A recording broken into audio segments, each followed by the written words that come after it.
Hello and welcome back to B-roll Redux. That's my old brain. I was like, I always thought it was redo, but apparently it's Redux. So, Redux. Good morning, David. morning, David. How you doing?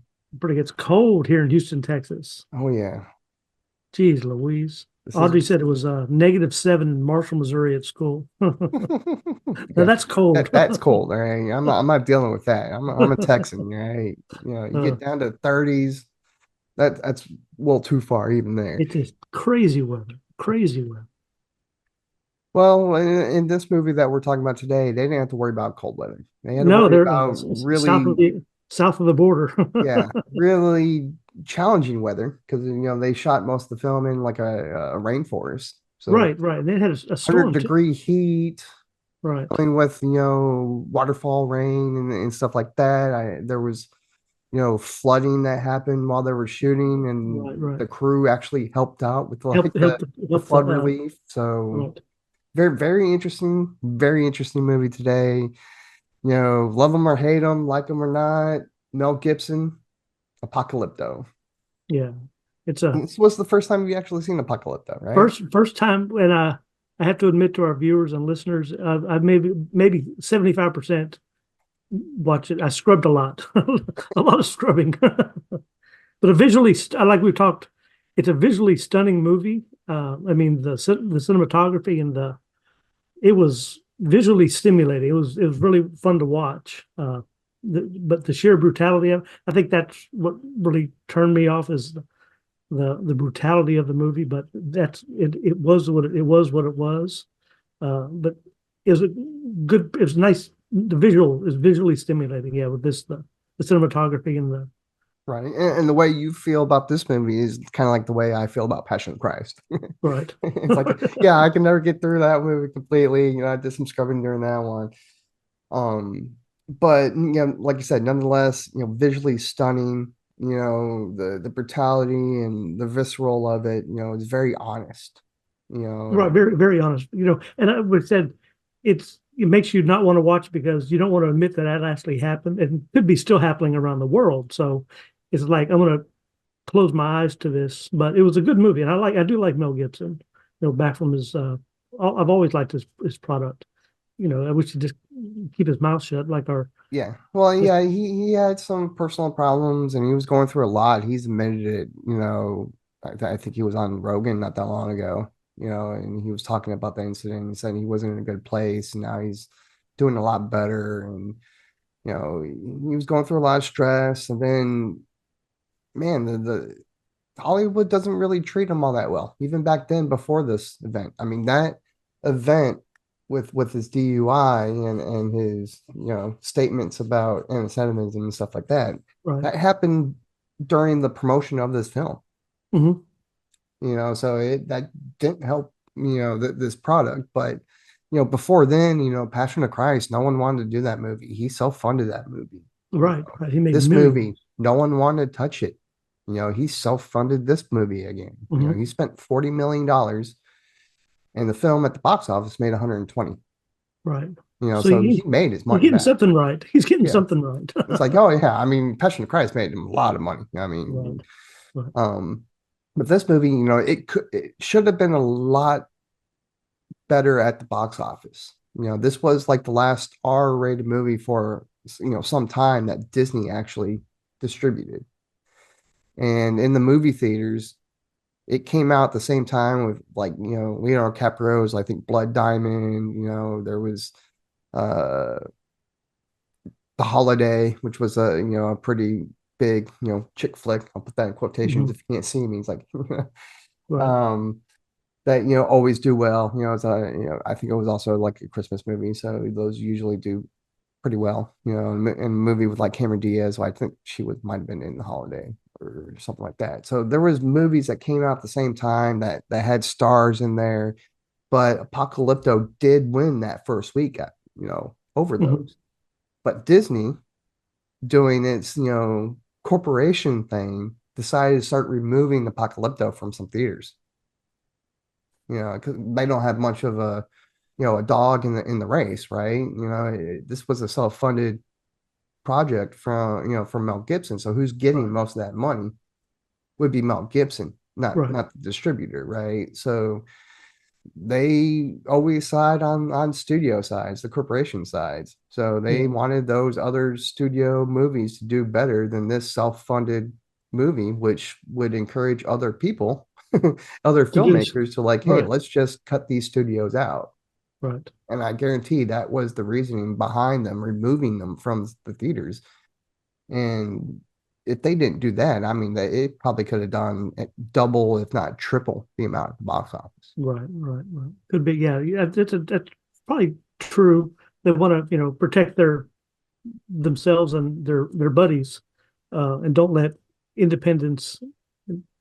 Yeah, it's probably true. Yeah, I mean, I have, I, it's not that big of a stretch that you can come to that conclusion, especially with, other films that have done it over the years with like, the Blair Witch Project or Paranormal Activity. It's like, man, those studios hated that, right? Hmm. I mean, even what Twilight, movies, they were produced independently for, less than 10 million a piece, right? And they were making, almost $100 million. And, they were Right. Well, destroying that studio kind of flow of the market where it's like, yeah, yeah, you need this money. You want money? We'll give you a whole bunch of money, but they have that control, they have means of that distribution. back end, that means of Right. Right. distribution. They'll take that away from you and not give you that option, right? Right. And it's sad. It's like it's good that he made his money back. Like I said, it's a very brutal but honest movie Hmm. that you can see it in the details. It's like Oh, right. him and the writer did so much research, Hmm. to make sure it's like they knew they weren't making a documentary. They know that they're going to take that fictionist, liberties with, Right. events, and time, because the sets and the pyramids and the city that were in there, they were from a different time. They were from the classical Mayan culture, not the post classical, which Right. the Right. story takes place in. But they were still true to the The essence. details Yeah. Yeah. and the The essence of. culture, Right. Right. Right. but they were able to like take those liberties that make things visually stunning and able to connect to the viewer, Hmm. and they toe that line so well that they don't disrespect. And we see that nowadays with what that Netflix Cleopatra documentary, and they do a Oh, right. reswap of Cleopatra, and it's like, well, you got blowback from the country of Egypt from there, Right. you know. Well, 'cause they're trying to toe the line of political correctness and not being true to the story and let Right. the Or the to chips fall where they may. the Egyptian culture, right? Right. Or Cleopatra was actually Greek, but she was absorbed into the culture of Egypt at that point, right? Hmm. Most of these actors in Apocalypto were Mayan. Yeah, they're not So even actors. yeah, This, and yeah, most of the non-speaking roles, or even some of the actual substantial speaking roles were actually never acted before, right, right, right.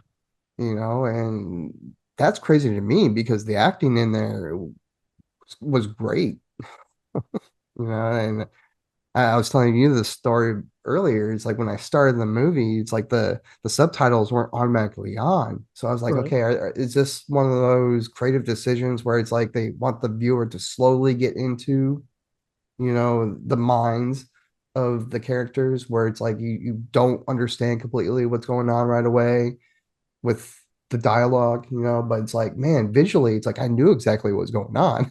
I Hmm. didn't need the dialogue, Right.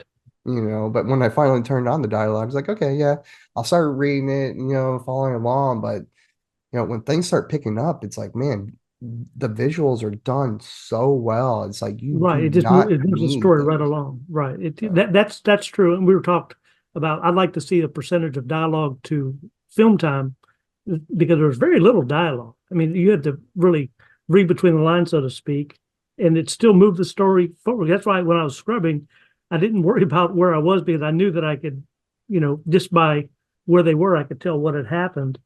And And plus, being not a student of history, but you know what happens, you know. Um, and funny thing, I just noticed that paint that he was painted on when he's on the altar. Hmm. I'm wondering if that's the same paint color that Mel Gibson has in Braveheart. It just dawned on me, you know, the That blue, kind of blue, that right? it's not navy. Yeah, I don't know what kind of blue, but But I just while we were talking, I think about is that the same color blue? Maybe they I had a mean, bucket it left, could well be. Like I said, Mel Gibson puts a lot of details in his films, right? right? Um, and usually when he's showing something, he's one of those filmmakers that, as a director, I think he's up there with some of the greats. Right. With the attention to detail and everything he shows on screen, he's shown it for a reason. And the willingness to show it and for some filmmakers and companies don't want to do it. He said, "Well, this is what I want to do. I have the money. I'm going to do it." You know, Yeah. and that takes a lot of cojones to do that, especially Oh yeah. nowadays. Oh yeah. And people want to see it because it just I don't know. It just yeah, people want to see it. And you know, hats off to him for doing these movies. Yeah, and we were talking Absolutely before. It's like, man, yeah, he knows exactly what to show and what not to show. Like I right, said, it's a very brutal, very visceral. It deals with a lot of, hard subject hard, matters. right, Where Kubrick would show it, and he probably had, well, Kubrick didn't have to worry about the MPAA back then. right. Mel Gibson knows the MPAA so well that when he turned this film in, they didn't require him to remove a single frame. Yeah, you said that's interesting. That's as brutal as that film. Like I said, like with the rape, the sexual assault scenes, it was you know what's going to happen, but it just you know that tension was built up, and then it quietly subsided because you know what's going to happen, but it Yeah. didn't need to show it. It's like, You know, they implied it, just enough where it's like, right, the woman will be fighting the guys and, trying to get away, and then she gets carried off. And that's it. It's right, like, what happens. You don't need to right, show it. You got right, your point through of what happens in these right, situations because of that, right. right? Yeah. And it, just top-notch filmmaking. And like I said, the ratio of dialogue and not dialogue and scenes was because I mean it's an action film at the end of the day, Hmm. right? Right, And even right, in action films, there's not a whole lot of dialogue because there's big right. scenes and long scenes where there's action going on. There's no time to be speaking to each other.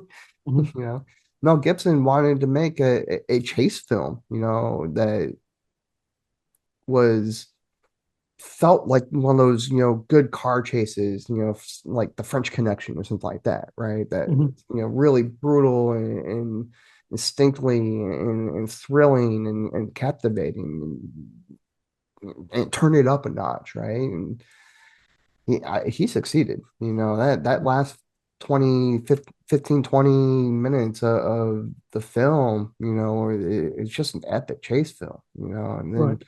then the character deciding to, like, I just love the imagery that happens in there, because his name is Jaguar Paul, right? Jaguar Paul, right, And he had to run from a Jaguar. right, And Mel Gibson always said, he's like, you can't train a Jaguar. So he was really yeah, running away from a Jaguar right. in that scene. And of course, the Jaguar was on a tether, but it's like, yeah, you can't It's train still a Jaguar. Jaguar. It's still Jaguar. He's still running. It's like, okay, you got to get at least 20 feet away before he gets to you, or, Right. that tether is only, this long, right? You know, and then, him falling in that mud, and when he comes out of, that mud, he's completely, black, like the Hmm. Jaguar, Hmm. and that's when he starts, I'm not going to run anymore, and I'm going to turn and fight, it's subtle that, put down that fear and control it, right? Because that Right. was another kind of message in the film where, letting that fear overtake you, and how fear can, like, spread, Right. to Sometimes you have to be able to use it as and turn it around as an energy and right. conquer your fear, right? Yeah, It I just mean, there were so many, messages in here that are relevant even now today. But the main one was, when you have a quote that's at the beginning of the movie, that's usually what your main message is of the mhm, movie, and yeah. it's about the civilization, no civilization is destroyed from without before it's destroyed within, Mhm. right? So, the your civilization, your empire will be destroyed within before an external force comes in and finishes off. Very true. Very true. Yeah. And this is a great parallel. It was meant to be a parallel for, any great empire, and we see this today, as humans, human empire, we're dealing with, you know, deforestation, weather climate changes and stuff like that. We're dealing some places overpopulation and Hmm. COVID, sicknesses and stuff like that. It's like, Yeah. and government corruptions and in places and stuff. So it's like, yeah, all these things that were going on in the Mayan Empire is like they still happen today, and that's what Hmm. allows it to be very connectable theme of a movie, which I found very interesting. Hmm. Yeah. Well, it's like people realize that, America's superpower. Yeah, but there were superpowers before us and they crumbled. Yet, and kind of, history repeats itself. I don't want to think about it, because I have family, family and stuff, but you have to be very careful of the enemy within, Yeah.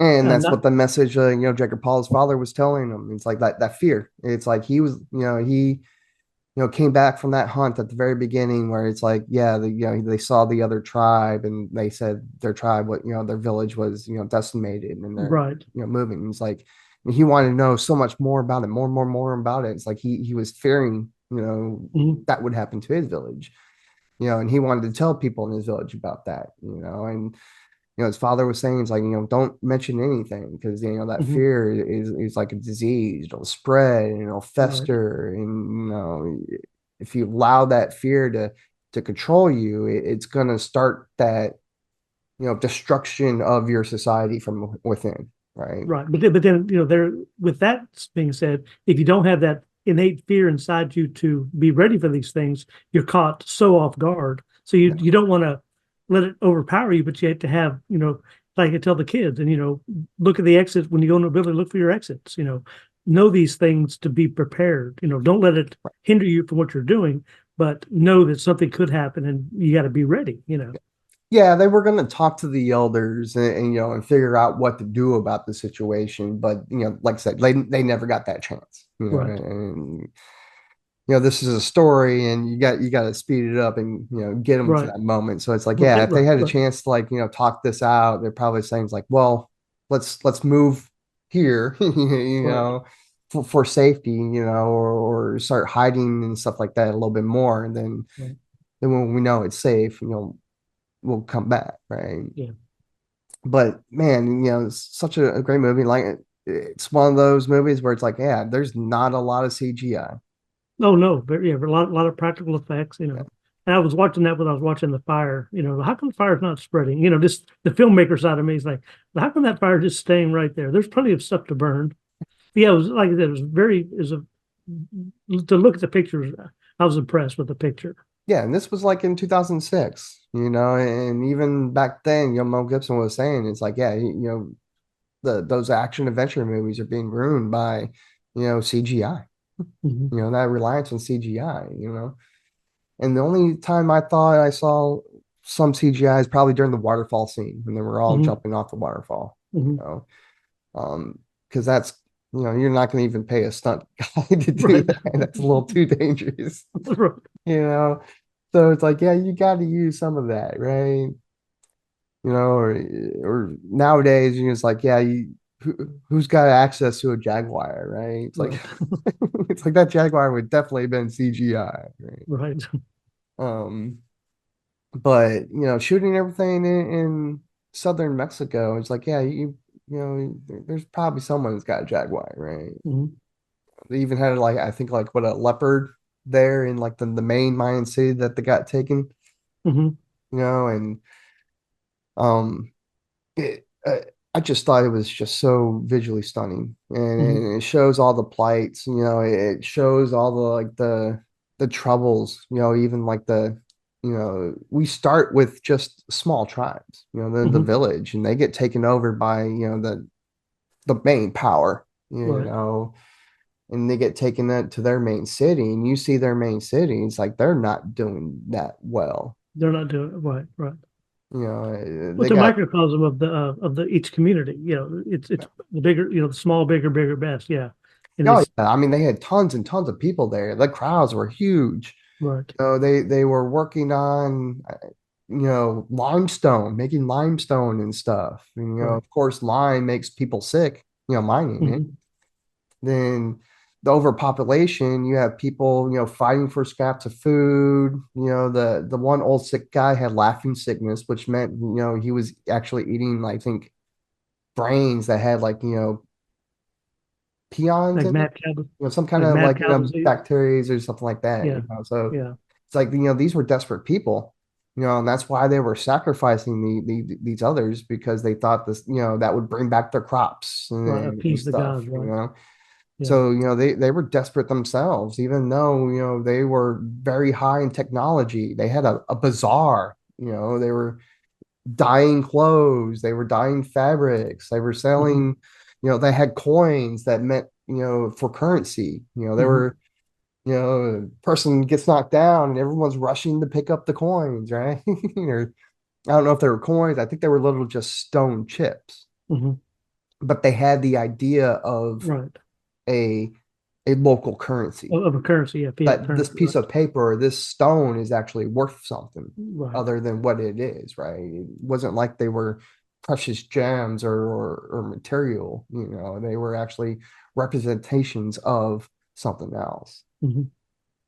so super interesting how they show the, basically the differences in the cultures, and the flaws and stuff like that, and the benefits and the disadvantages of it, and how it reflects to what we see nowadays, even Right. still Like I going said, on. it's a microcosm of it just moves from bigger, it gets from smaller, smaller, bigger, bigger, and it's still the same problems. We still have the same problems today.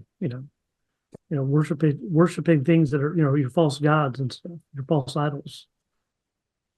All right, so Uh, let's take a break right here, and then when we come back, we'll finish our discussion. All right, we are back, and we are talking about 2006 Apocalypto from Mel Gibson. Great movie that I Yeah, didn't. I mean, it's definitely a movie that you have to watch. It's one of those lists where it's like, man, before you die, you got to watch this movie. Yeah, and yeah, like we've said before, it's brutal. You know, Right. it, but it's on par of like, Saving Private Ryan, Schindler's List. These movies are likewise, that brutal and hard to watch, but when you start looking at it and understanding it and connecting with the characters, it's like, you understand how important the movie is. Hmm. Yeah.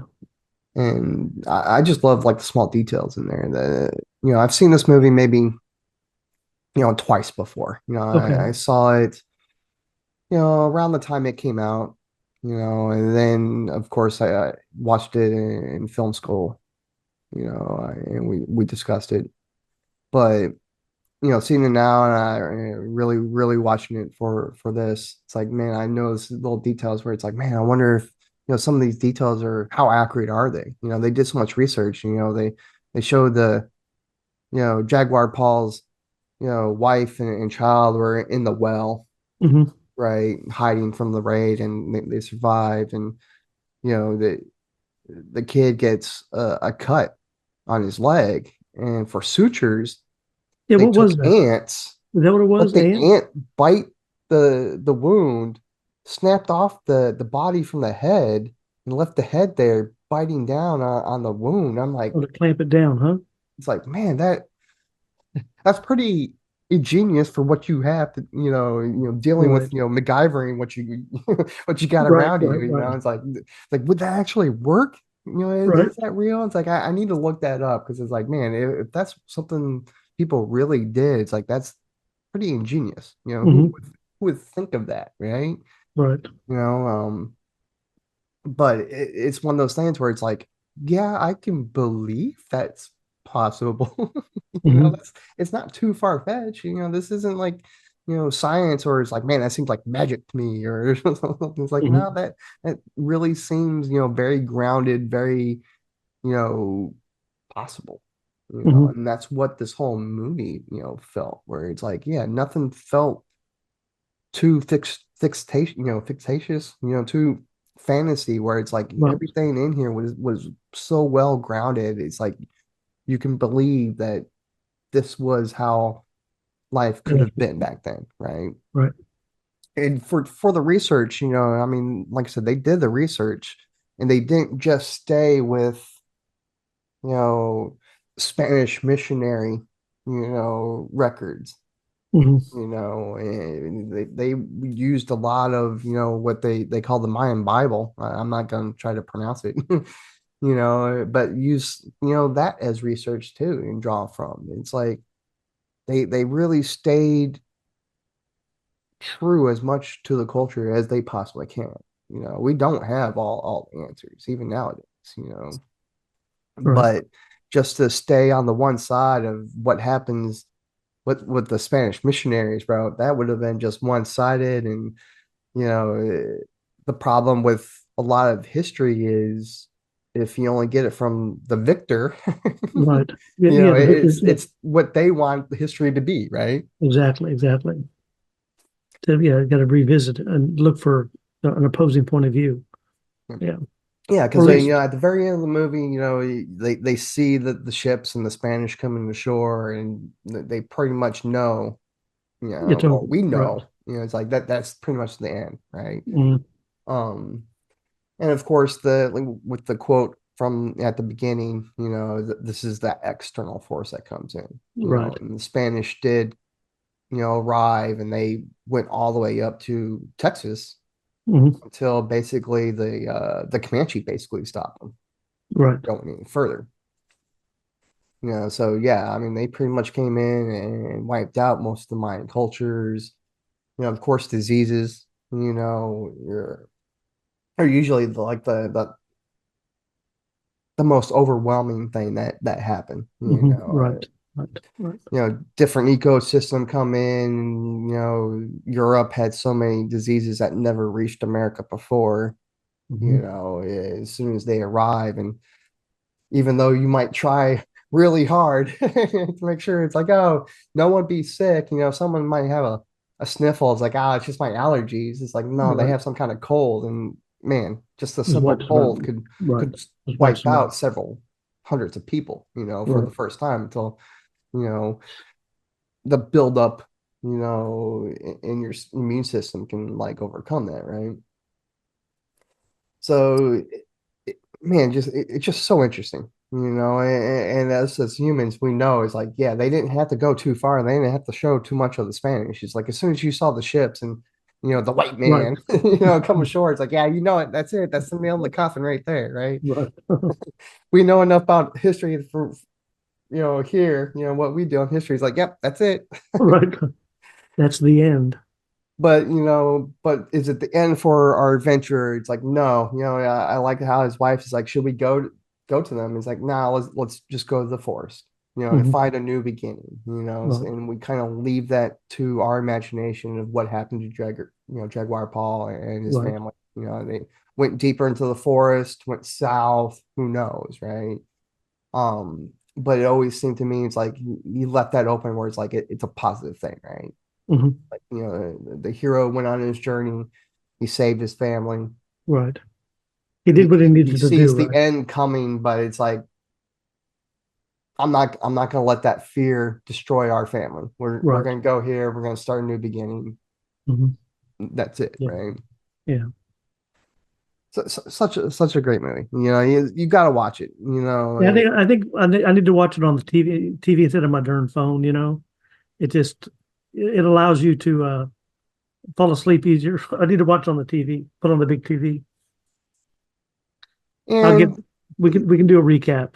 it's one of those where it's like, yeah, you kind of have to be in the mood where it's like, yeah, I'm gonna spend, I think it was like a 2 hour 20 minute Yes, movie. it was a long one. Yeah. So it's like, yeah, you're gonna have to spend that time, and you're gonna have to be invested. You gotta kind of know what's coming, right? Mhm. You are gonna be watching a Schindler's List. You're gonna be watching a Saving Private Ryan. You're gonna be watching Right.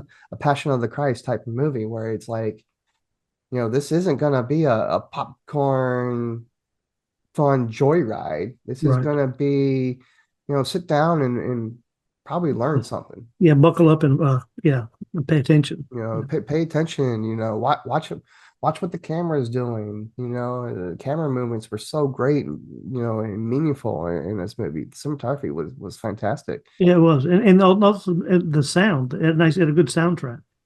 A really Yeah, good the, soundtrack. the sounds matter, and just Heighten the tension and the awareness. yeah, the Yeah. dog's barking, and then the dog stops barking. It's like, well, Well, they're something's about to up. get attacked, right?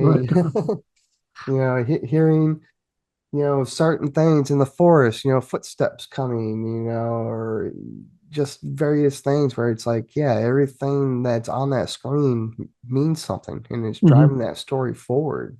And Right. And I think that led to the little bit of dialogue because it was so easy to follow without the dialogue. You know something was that from the audio, the visual and audio cue, auditory cues you get.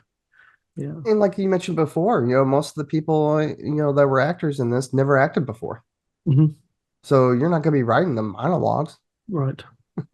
The sick girl that had the plague that kind of delivered a prophecy to the guys while they were bringing the slaves back. She was actually just found in a village sitting on a dirt floor. It's like, hey, you No. want to be in a movie? And then they got her to be in Right. the movie. Had that look, And right? Yeah. yeah, she had a pretty big dialogue and she was able to do it and you couldn't tell. I got the same feeling from her delivering that prophecy in a creepy voice that I did from basically the early aughts, late 90s. Usually is like a British girl that would just Hmm. say something. It's like, oh, you're all gonna die down here. Right. Right. Right. Just creeping out the people, in various movies, and where they're here, that kind of like, Right. that you have a little kid and they're delivering like, the warning that, you're all about to die. Right. Well, the poltergeist, right? Yeah. It's like they did it in so many movies back then. It's like that's why I got that. It's like that's what I'm saying. It's like it has so much connection where it's like, man, you didn't need to have understanding of the actual language to understand what's Mhm. going on. It's like so much of the visuals just drove the story. And Right. when that happens, the film just is elevated to a point where it's like it reaches more people, the masses. Right. And there's people that are deaf, that could still understand this movie. Right. Well, I'll throw another one at you. Shaun the Sheep, the movie Shaun the Sheep. There's no dialogue in it, and I sat for an hour and a half and watched it, and it was hilarious with the kids. I mean, there's no dialogue at all. It just, facial expressions and music, and it was really entertaining I because you mean, don't have, wasn't Up like that too? I haven't seen Up, but no, I Up thought there had was very, dialogue. Yeah. very little dialogue in Very it. little dialogue, but yeah, Shaun the Sheep. I was amazed because when the kids were little, we'd watch it. Or Sean would watch Shaun the Sheep. Sean would watch, but yeah, we went an hour and a half with no dialogue, and it was a great movie. Just with I mean, there's no subtitles, just pictures and sounds. It's just amazing, because we don't realize how smart we are. We don't sometimes need to be force fed the words, because we're pretty smart, Right. if we can take a cue. But yeah, I'm sure there's a study out there. I'm gonna see if I can find it. Uh, with the amount of dialogue that is there. And it's Yeah, kind, and the like I said, I mean, I think nowadays, of course, we're more of a talking society.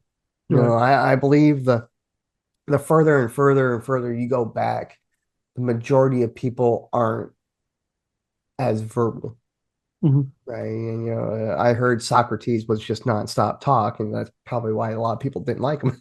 Right. But you go farther back, and it isn't the fact that it's like that we're more educated nowadays. I think we're just more of a social entity nowadays Hmm. than anything. Especially Yeah. social media and things like that. Telephones come along. Before telephones came along, people wrote down things more. Right. Wrote letters. Right. Yeah. Said things through written words and others. And uh, for that, through Renaissance and things like that, there was a lot more artistic, expressions and things like that, right? Hmm. The hieroglyphics. Yeah, and hieroglyphics, and the language has been around just as long as they're writing. You can't write anything without a language, right? Because you got to Right. know what you're writing. But, you know, most of the time, it's more like classism. The higher the class you are, the more verbal you were, Hmm. because the lower classes just weren't allowed to speak. Hmm. So they just did so many more actions than they did, you Right. know, verbals. So it's strange, and like I said, but it's so good visually. The actors did such a great job. Their emotions on their faces, are so real, and so connected. That, like I said, you didn't need them to say much, because Right. their expressions and their actions were saying all they needed to say about Hmm. what's Yeah. going on. Yeah. One thing we didn't mention is the costumes. I mean, it was just very. I mean, yeah, it was interesting to all the wardrobe. It was and the makeup on the warriors' faces and stuff like. And Yeah. that they yeah, like I said, they did their homework. They definitely Oh did their yeah, I homework. mean, those people had to be really brave to be wearing a thong for the Right. entirety of there, man. You're gonna be running in a thong, right? Right. It's cut. It's been wedging up there. It's like we gotta unwedge it, right? Right. So yeah, I mean that had to be difficult. I Right. mean, No shoes in the jungle. It's just yeah, like, no shoes. yeah. It's insane. Yeah. I can't wear no shoes just on regular grass that we Oh have. no, right. Yeah. Yeah. It was a Nonetheless, good movie. just like a rainforest floor, right? Mhm. Oh yeah. Can you imagine? Yeah, it's impressive, and that's dedication, and that dedication and that honesty, shows on screen with everything Hmm. else, Yeah. Well, yeah, you actually felt you were there, all minus the heat and the stickiness of it. But yeah, it was you were there. You feel when they're crossing the river, it's like, oh, I'm gonna drown here. Just it was on the waterfalls, and yeah, it was a good movie Oh, for I what I love was. that waterfall scene. He jumps and it's like everyone's like, oh well, yeah, we'll go around, climb over. It's like, no, we all jump. Right. We go So now. make it sound down. It's like, I mean, it's like, hey, this guy was dedicated to get this guy because he killed his son. It's like, man, Right. we're not going around. He's right there. He did it. Let's go. You do it. But yeah, I mean, and that's another one of those things, that pride and that over pursuing, that fear that he had. He feared that he was going to get away. So what happens? He's like, he lets that fear overtake him. He's like, he Hmm. made the wrong choice. Hmm. If he climbed down with everyone else, they knew where he was going. Right. Like, where's this guy going? He's probably gonna go back to his village at some point or the other. Yeah. They didn't know that he had his family in the well, but they knew. It's like, well, this is just human psychology. If Hmm. anyone's human psychology, you know, you're alone. Your tribe has been decimated. You've been captured from your home. The first thing you're gonna do when you escape is going to return to your home. Right. See what Yeah. you can salvage. See if Your there's wife and family. Yeah. anyone left alive, possibly, right? So they knew where they were going. So, I mean, they didn't have to rush, but it was that fear of him not doing that or giving away, Hmm. that led to his downfall, right? Yeah. It's so interesting. Really good messages in there. Like I said, Mel Gibson's such a great storyteller. Hmm. I'll have to watch Passion of the Christ one day, All right. You do that, completely. and I'll finish this one. We can Because he's compare. making sequels to both of them. Right. He's working. He's got a script for Passion of the Christ too. I think they're calling it the Resurrection or something like that, or something. Um, gonna bring back Jim Caviezel, I think, because that's he believes that he's the only guy that can actually play Jesus. So, Right. um, but he's got a story. He's trying to figure out how to do it visually, Right. because it's some kind of Dante Infernal type of movie where, you're going through, you have to visualize hell and heaven somehow, right? Right. And have people be able to connect and understand it, visually. And that's going to be very difficult. but he's also thinking about doing a sequel to this movie as well, Yeah. which could be very interesting. The Spanish didn't come come in and completely destroy all the Mayan culture right away. There is No, still, no, you know, it was a tons journey. of eras, of time that they can actually deal with. Mhm. How they fight against the Spanish. How the Spanish and the Mayan culture started to cohabitate. Because the Mayan culture didn't completely get destroyed. Right. There was some, most definitely some integration. Oh yeah. If Well, there was no it didn't end. integration, Yeah, there would be yes. nothing left for us to study, and there wouldn't be any people that would speak anything close to ancient Mayan. Right. I forgot what they would call it, like it was some form of Mayan that they were actually speaking, but that's kind of like how it's been passed down, passed down, passed down, and Right. what's left spoken today is what that's called, right? I'll tell you a funny story. Maria's from Peru, and in Peru they speak Quechuan, which is an Inca language. And when I met my wife's father's uncle, he welcomed me to the family in Quechuan, and Maria's dad translated Quechuan to Spanish, and then Maria translated Spanish to English to welcome me to the family. So Quechuan, it's another one of those Mesoamerica's languages. Quechuan, Mhm. it's slowly dying out because no one speaks it anymore. But some of these languages are still spoken today in university and studied, and Right. it's interesting. Yeah, Just it's like interesting. Latin and something like that. Right, It's like right. there Spanish, no right, language really fully dies as long as there's some of it written down. right, And then a lot of these cultures, like the Incan cultures, South American cultures, they were a lot better at passing down their culture from right, right. generation Yeah, to yeah. generation. They didn't have the stories and stuff. Yeah. So I'll give this one. I'm going to add a half a slice of pizza to 4.5 slices. Yeah, it's got to be a five for me. Yeah, It's just as if you're a film fanatic, it's definitely like you gotta see it, gotta see it, gotta see it. right, If you enjoy film and you enjoy visuals and you enjoy a good different hero journey that's just not a cookie cutter one. If right. you're tired of the Marvel films and you're tired of modern day hero stories, this is a good one for you. I agree. I agree. Yeah, Yeah, it is going to be brutal. You got to know that going in. It's like you got yeah, to know that this film is going to be brutal. But if you watched a war film, this is no different than a war film. It's like a right. war film with a action adventure film Yeah, in it, and I mean that's the best way I can describe it. But yeah, you have to go in there knowing it's like, yeah, it's brutal. But if you watched like a CSI, I don't think there's any more gore than something that's on CSI. right, Or medical drama nowadays. Like, yeah, right. okay, yeah, you see a heart.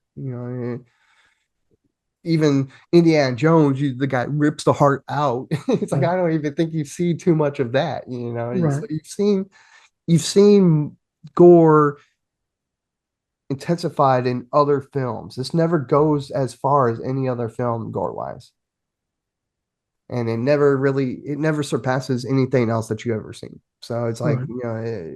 it is pretty much, I think, more tame than a lot of movies. Right. As you're talking, I'm thinking maybe this is the reason I not that I didn't like it, but because it rings so true. It's history, right? It's a visual of history, and maybe that's what kind of bothers me about it, that it did happen. Other than not a story, it's true. Albeit in a filmmaker's vision, but Yeah, it happened. yeah, It's they just they definitely take their narrative liberties, right, right, but right. they, like I said, they're trying to be as honest to events that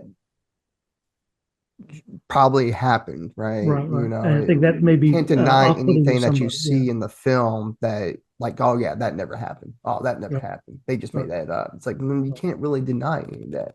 Yeah. I think that's what just sitting there thinking about. I think that's in my personal. I think that's why it didn't resonate as well with me. Uh, no. Yeah, and that's the same reason why, like, Schindler's List and Saving Private Ryan were hard for me to watch as well. Right. It's Well, yeah, of course, yeah, because it's a reflection of history, and it's admitting that these things happen to someone I may have had a connection with other than just being a human being, Yeah, that how can humans do this to one another, it's bothersome, yeah, and but like I said, it's one of those things where it's like it gets you interested in learning more history. It's like you oh, watch this, it's definitely. like, oh man, I really need to do my research. It's like Hmm. I want to read some more books about the Mayan culture, Right. and what happened, and how the civilization went from this to this, and there to there, It- and it gets you thinking. And I think that's what Hmm. I enjoyed about it so much, where it's like Yeah, I'm not going to watch it like it's not going to be watched dozens of times. right, right, It'll probably be, several years before I watch this movie again, right. right? And That's true. it might be another 10 years or so. Who Right. knows? It's been over 10 years since last time I've seen it. Yeah. And then before that, it was, in 2006. So it was like another 10-year jump. So it's like, Right. yeah, it's not one of those that it's like, oh man, what should we watch? Let's pop in Apocalypto for the 60th time, right? It's like, Right. no, it's not going to be one of those, but it's Mm. definitely one where it's like you should watch. Get one good watch in. Yeah. Yeah. To just drive up your creativity, drive up your earnest to learn something new Right. and to delve deeper into a subject. And this is kind of like your foothold into that. This will give you that kind of like jump start where it's like you watch this and it's like, yeah, I want to learn about some more Mayan culture. It's like I'm gonna start reading some books, stuff like that. And it kind of gets you interested into a subject matter that you probably would have never thought of, delving into. All right. With that being said, I'm going to go right to Wikipedia and the history books. There you go, man. And I put a and blanket on my lap. that's one thing I really appreciate about Mel Gibson. It's like he reads a lot. Hmm. He reads a lot of different historical books, and he's really interested in history, and that usually shows in all of his movies. Right. Braveheart, not completely historical accurate, but you watch it and it's like, oh man, let's delve deep into that history of that time. He Yeah. made it What so did Boyd? interesting and makes you Right. want to learn more, right? What did Boyd say? Show don't tell. Show don't tell. Yeah, yeah. You don't have to tell them everything. You're not trying to be a lecture, right? You just Right. want people to get interested into a subject and let them do their own research and let them do their own discovery of, truth and Right. facts. Tell our listeners who Boyd was, or who Boyd is. Richard Boyd was an instructor at HEC, HCC. and yeah, The he was audio guy. that was the reason why I one of his classes I watched this movie, Right. years ago, do this film analysis. All right, fill out this paper. It's like, yeah, okay, there's this, but yeah, that was, great advice. He always had great advice, Mhm. because like I said, he's been there, he's done that, and just be truthful and be honest. And that's all Correct. you want from people. And that's what you get from this film. And that's why Mhm. it is such a good film. All right. So where can people find us today? All right, we are mainly on Spotify, Spotify, iHeartRadio, Apple Podcast, and then our YouTube, YouTube channel. Yeah. on Let's Let's Talk. talk. Yeah. And yeah, I mean, next week, I don't know what we're going to talk about next week. Maybe, it's definitely going to be a lighter movie. All right. If it's I'll if it's not a alert. comedy, we'll talk about something that's, relative. Maybe we'll dive deep in some CGI. Maybe we'll talk about just some things in films that, blew our mind. Roger Rabbit. Yeah, at that time, that was insane, That was a great movie. yeah, just some interesting things where it's like, so you have some films and other products to see where it's like it was revolutionary or, Right. so creative that it was mind blowing to people at that time, you Right. know. All right. I can't wait for my text with my notes. All right, David. Everyone All have a right. good week. Yeah. Thanks.